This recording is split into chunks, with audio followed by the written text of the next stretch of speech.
السلام علیکم ملګرو. دې کلاس کې موږ خبره کوو د اپسیټ موږ سره په سکیچ اپ کې څنګه کار کوي. تاسو په اټوکیډ کې لیدل چې اپسیټ څنګه کار کوي.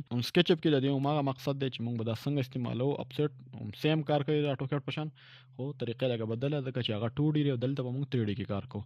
نو څنګه به کوو موږ 3D کې؟ مثال کې طور پر ما دلته دا یو ریکټنګل دی او ما دا لږ ایکسټروډ کو. اوس اپسیټ څنګه کار کوي؟ زه رالم، ما په اپسیټ کلیک کو او زه دلته رالم. وګوره ما سلیکټ شو. زه د دې نه ما ته دا ایج راکوي، بل څه نه راکوي. او زه لږ لاندې رالم، ما ته دلته یو بل دغه جوړوي، فیس جوړوي. نو چې زه دا هر ځای کې پرېږدم. زه دلته مثال کې طور پر زه په 30 کې پرېږدم، هر ځای کې پرېږدم. ما ته په 30 کې پرېښودو. صحیح ده، 30 مې وویل. یا ته که دا وخیم نه ډایرکټ هم کولی شې، د دې پورې ماله راکړه. او چې دلته رالې دلته ډبل کلیک وکړو، دلته دې څونه اخیستې وي دلته به دله هماغونه درکوي. ګوره ته سیم فاصله را. دلته بره پې ډبل کلیک وکړه، دلته پې ډبل کلیک وکړه او دې کې ډبل کلیک وکړه، لاندې هم ډبل کلیک وکړه. نو ټولو به یو شان ویلیو وي. صحیح ده. او دې سره تاسو څه کوئ؟ تاسو هر څه کولی شئ. دا ونیسه او دا داسې بوځه هغه طرف ته او پرېږده، دلته یې پرېږده. ته وګوره، یا داسې ورته وګوره او هغه ځای کې معمولي غوندې دې سره ټچ کړه، پرېږده، نه به اوس خالي شي دی.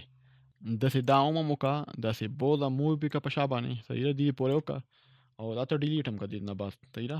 داسې دلته راوله چې کله دې سره ټچ شي، دغه ټچ شو او باقي ډیلیټ بټن وهه، به ډیلیټ شي. اوس ته وګوره تاسو ته به مکمل یو دغه راشي. دا لږ معمولي غوندې ښکته کړه. صحیح ده.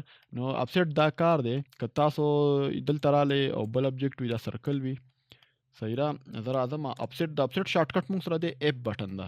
اف به پریس کړئ، تاسو به اپسیټ اکټیویټ شي. ګوره ته سوري، هغه زوړ سلیکټ دی، نو هغې ته خیال کوئ. صحیح ده. اف بټن پریس کړئ او داسې راشئ.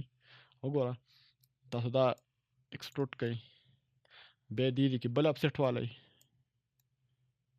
او که دلته هم اپسیټ هلئ، سکیپ بټن ووهئ چې دا سره سلیکشن ختم شي. او دې کې اپسیټ او دا ایکسټروډ کړئ. مطلب اپسیټ تاسو مختلف دغه لپاره استعمالولی شئ. د دې نه بغیر کار لږ مشکل وي او اپسیټ ستاسو کار نور هم تیزوي. صحیح ده. نو انشاءالله امید ده به ستاسو زده وي او بل کلاس پورې ماله اجازت راکړئ. د الله حافظ.